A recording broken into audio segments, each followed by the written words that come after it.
Hi, I'm Alla Idrisova. Welcome to Inspiration Through Inclusivity podcast, where we spotlight thinkers, leaders, and creators shaping inclusive world not through the theory, but through bold action. Today I'm joined by Huynh, who is very special guest for me because he played the important role in my personal transformational journey. And Paul as well, an experienced growth strategist, investor, and founder. And he brings a powerful blend of commercial insights and actually very deep community impact. Paul is the founder of Winpact Consulting, where he helps startups, scale-ups drive growth through strategy, partnerships, and leadership coaching. Yeah, no, thanks for having me. Firstly, very happy to be here in Amsterdam, sunny in Amsterdam today. I think you brought out all the stops here, and just always great to reconnect with you. And I'm very proud of what you've been building here with BeeQueen. So just know that you have a global fan base. As you said. I'm Paul Huynh, American. Guess I have to throw that out there if you can't already tell from my accent. I am a proud son of immigrants in the U.S. and I mention that because it's a huge part of who I am and how I see the world, and ensuring that there is greater inclusivity and making sure that we shine light on those who are coming from behind, right? At the core of everything, I'm a builder. I'd like to think that I'm a builder, whether I'm building teams, building business and products and launching from scratch. I've been able to do a lot of that within the big tech space. I worked at Google and YouTube and DoubleClick. And then taking a lot of those learnings into building community and building thoughts and just kind of vision with and for people. So I've left big corporate about 7+ years ago. And as you said, been working within my own consultancy, helping to really elevate and shine a light on the major problems that communities are facing right now with founders who are solving for big social changes. So that's kind of where I've been, and we met at INSEAD, and I think that what brings us together is the pure curiosity and the desire to learn and grow, and I hope that continues to be our partnership and our mission in elevating and advancing people in general and communities in general. Absolutely. I mean, I'm seeing us inspiring and elevating each other for long years to come. And can you please also tell when you decided to, as I mentioned, to switch, to make this flip or 360 almost your career from leading the giant tech companies in Asia to actually driving the impact fund and also working with the founders? Yeah. So I had the great privilege and luxury of just starting my career in the communication marketing space. So I've always had an innate curiosity just to understand people and psychology and sociology around how people interoperate. And then we are better together when we're working and kind of chasing after similar dreams. So that took me, to Google eventually. And I started with Google New York. They shipped me off to Australia to launch YouTube sales and operations. And I think that's where I learned a lot more about leadership and what the strengths required to kind of really drive business, not just commercial terms and revenue and user adoption, but then also what's the purpose behind that? And a big lesson I learned was just more around the importance of ecosystems, right? And put simply in kind of non-corporate terms, that's just community. What are we building for? Who are we voting for? What exactly are we solving for? And those are the lessons that I really sharpened throughout my 11+ years within big tech and corporate. I felt the urgency and the need just to kind of spread my wings a little bit. And I think NCI kind of gave me a little bit of that push of confidence and competency to go out and focus on grassroots initiatives and communities who are closer to a lot of the problems. As I advanced in big tech, I felt like I was kind of getting a little bit more away from the users at hand. But then in the entrepreneurial space and just in the venture space and being with founders, you got closer to the hardcore challenges that we face, whether that's waste management, whether that's financial inclusion, disabilities inclusion. Those are the things that really the dynamics of those things really inspired me, and I wanted to be closer to that. Whether I was creative enough to kind of come up with a solution or not, that didn't matter. I wanted to surround myself with people who were just quite intrinsically driven, motivated to solve for something really major in their respective communities. And that's kind of what helped me drive that leap into that space.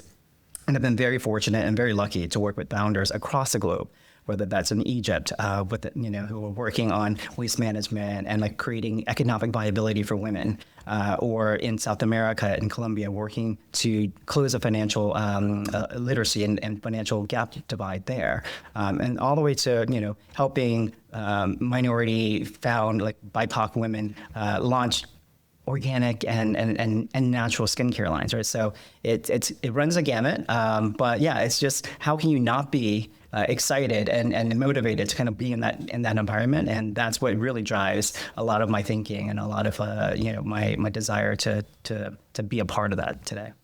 I can feel your inspiration already from here and your drive, and I think I also had the privilege to experience your community building and, let's say, inclusion, what you can create at INSEAD in the first hand, because it was also people from all walks of life, very different nationalities. And I think that in a room, you could always create this very creative atmosphere when everyone's voice get heard, not depending from background. And what I hear you also bringing it, it's not about even where you are or with whom you are, you're bringing it to the founders, you're bringing it, you get it in Google and then in academia.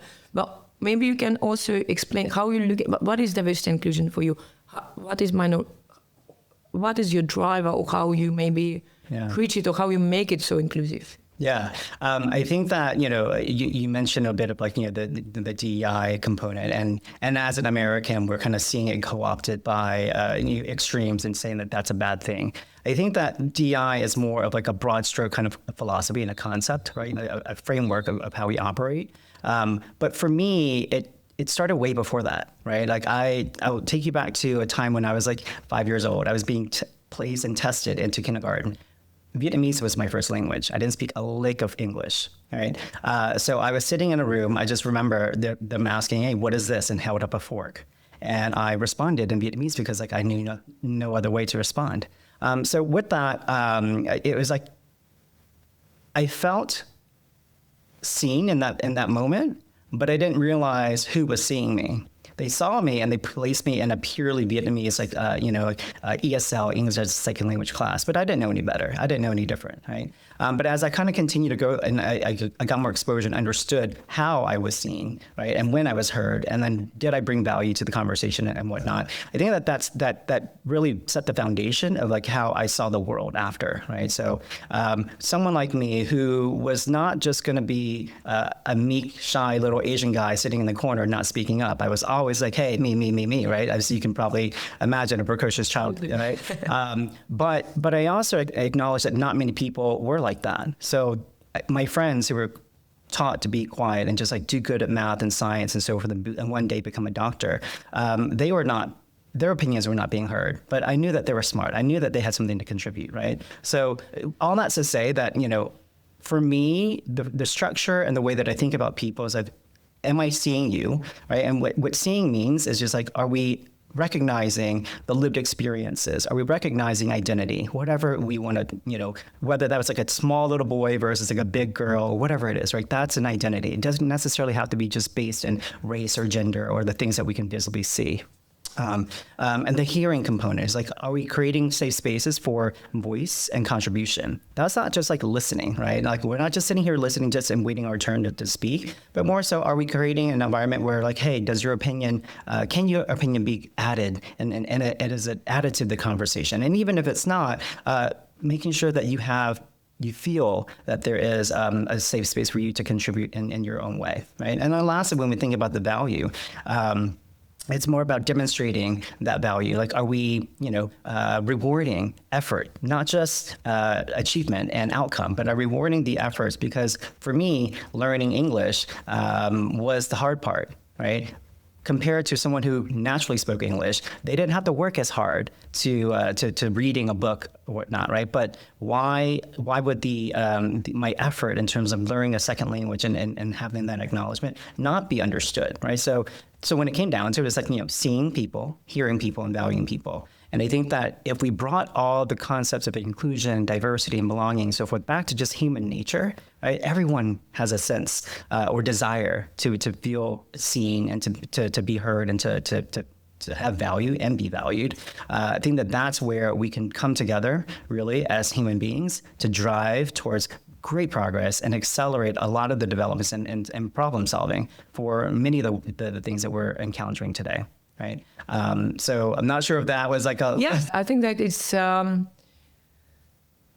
how you communicate, how you creating again this atmosphere. And I think what's maybe burning question I have, because actually find the time, or not even find, make the time. You need to see the person and actually to listen to the person. It takes a discipline, it takes maybe courage, and because in our time when everything moving so fast and people don't maybe necessarily dare to really go deeper, they have in very quick like 30 seconds, snapshot, and then they make the conclusion, right? Yeah, I think it goes back to like being curious, right? And like just always wanting to learn. I remember my mom just always saying that, like, you're no better than anyone, you're no worse than anyone, you just are, right? And with that, that meant that like I didn't know everything, right? Even though I thought I did.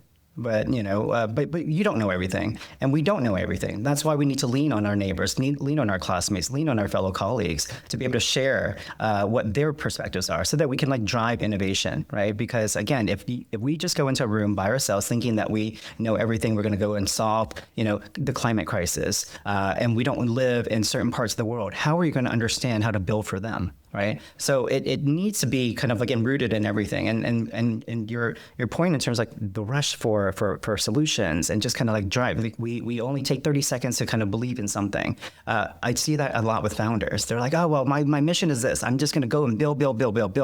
I always ask them to take a step back, because when founders come to me for investments, or when I coach my founders, they have to have three things that are fundamentally like resolved and like understood, and that's the who, the what, the why. Who are we solving for?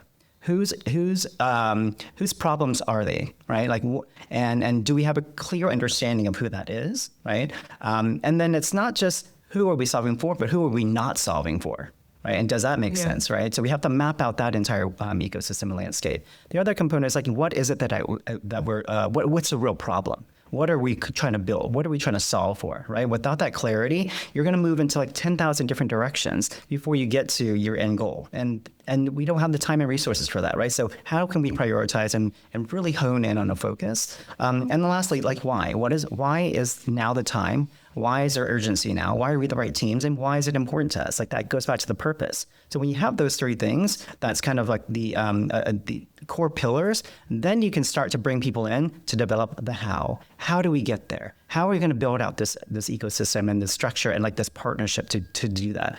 Because again, we're not the smartest people in the world. We might be, right? But we may not know everything. Right. So that's why we lean on the community, lean on others to help us collaborate. And when people have a vested interest in something, they're going to work a lot harder. Right. And you kind of paint the vision, paint the objective, trust them, build that trust, and allow them the space to be able to like drive, innovate, iterate, and then truly excel and find that achievement in what is it that we're solving for. So I think that regardless if that's in like the business sense, the new founder space, even if you go to the playground, all the notion of like understanding around the who are we bringing to the table? How do we help them feel seen, heard, and valued? And going back to like, again, what is a problem? What are we solving for? And the why, and really tying in that purpose. And how we measure all that is it's not just like a dashboard, right? Because like for me, dashboards don't give you hugs. And I think that hugs at the end of the day is a cheesy, but also a good marker of like how people are coming to the table and showing up. Because when they feel that they're not invisible, and when they feel that they're not neglected, and they feel that they are an important part of the conversation, they're gonna go all in, and that's what you need. You need people all in to help find solutions and find pathways to solving whatever main challenge that you're addressing at the time. I'm curious, as I understood, right, like that the who, it's kind of universal, right? Like it doesn't depend on your ethnicity, your culture, your gender. So it's just you see behind there is a person and with a certain past, with certain story. I'm curious, is it, again, it's still like in Asia from my perception, that people may be more less open or less front than American or European.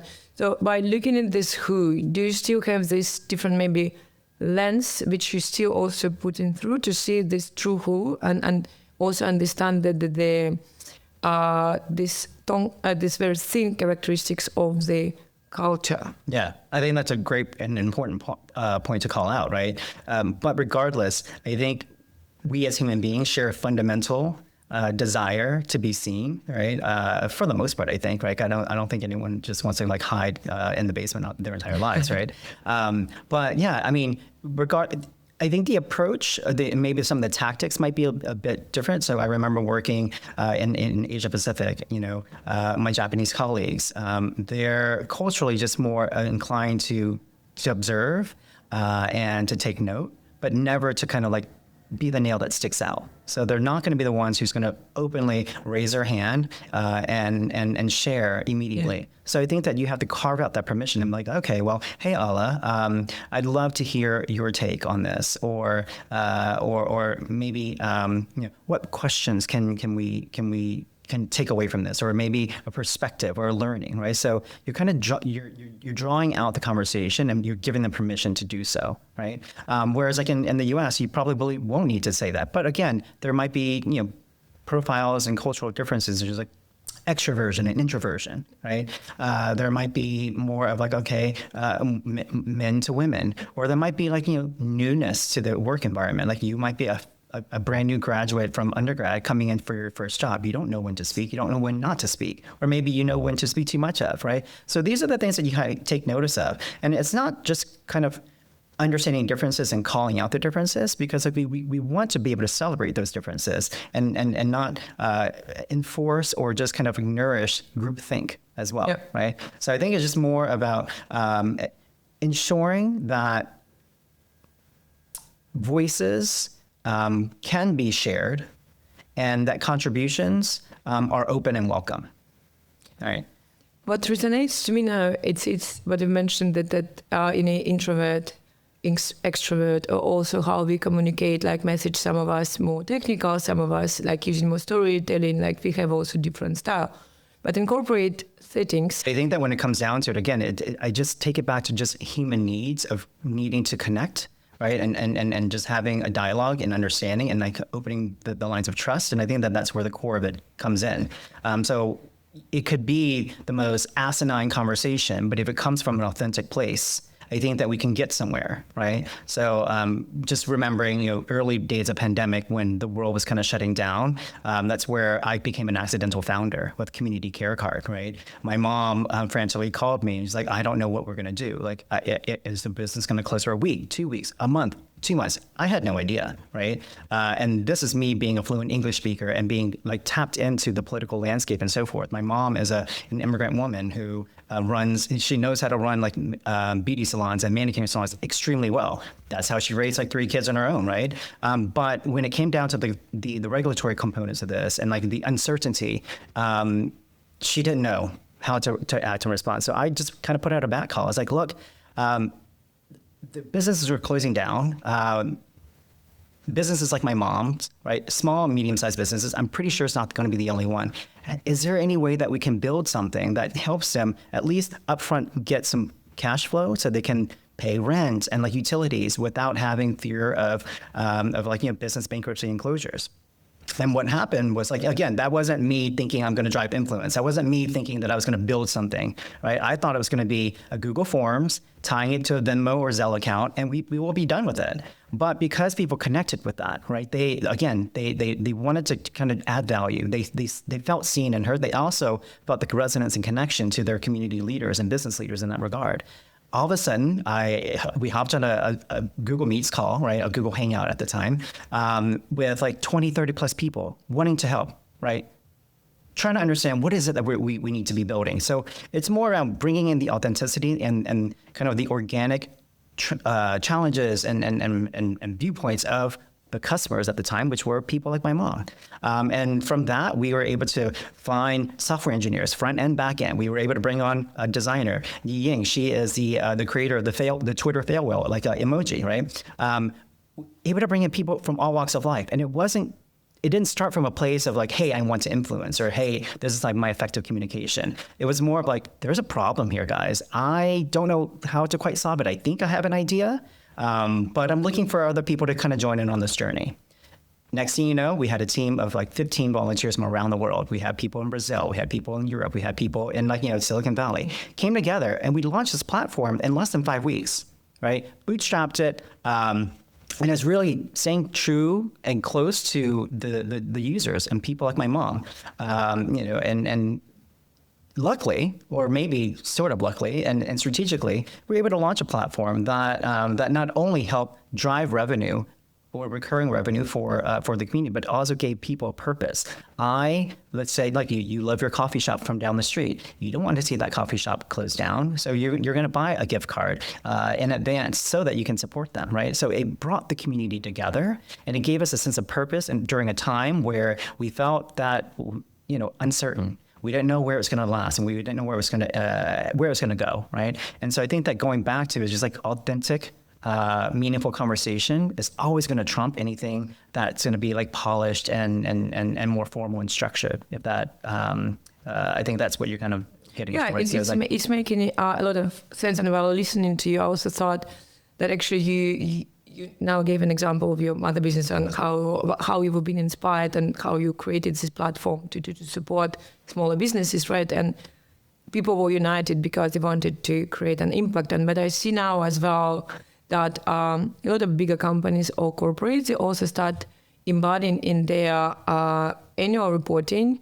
also the triple bottom line, or they're also looking actually how their business impacting the society, impacting employees. So it's not perfect yet, but it seems like that we are going in that many steps, and the vision of the companies and mission of the companies not becoming only about the creating the well-being for their stakeholders or shareholders, but now the nature itself is become also one of the main stakeholders. And I think like it's seems, as you mentioned, that one way or another, corporate leaders also start hearing or be more curious, and it's coming again from maybe fear, but you mentioned that like also with pandemic, we've been put in this situation, right? Like, and then by being in uncertainty, we start to collaborate. And in the Netherlands, we have this Polder model. It's a leadership. So because Netherlands been built, of course, in water, so farmers, in order to keep levels of the water are high or low, right. They needed to collaborate, right? Like they need to build the dump, and this is the same. So sometimes in order to survive or not survive or just support each other, you need to start to collaborate and hearing up.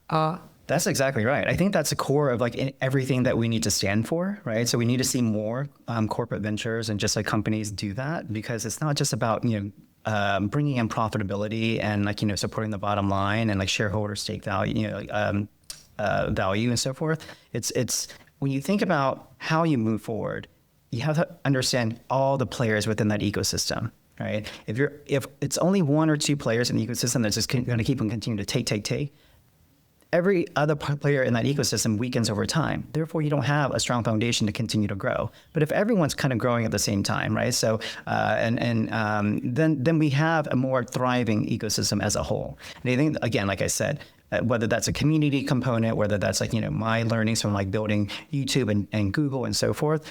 We had to think about users. We had to think about the consumers. We had to think about the influencers and the creators. We had to think about the advertisers and the publishers. And not one of them was more important than the other, because they all needed to have some level of support and understanding of what their challenges are. And when we build for that together, then the impact overall is felt. And therefore the pie and the balloon and the pizza continues to expand, right? We're not shrinking. We're not just trying to take a bigger slice of the same pie.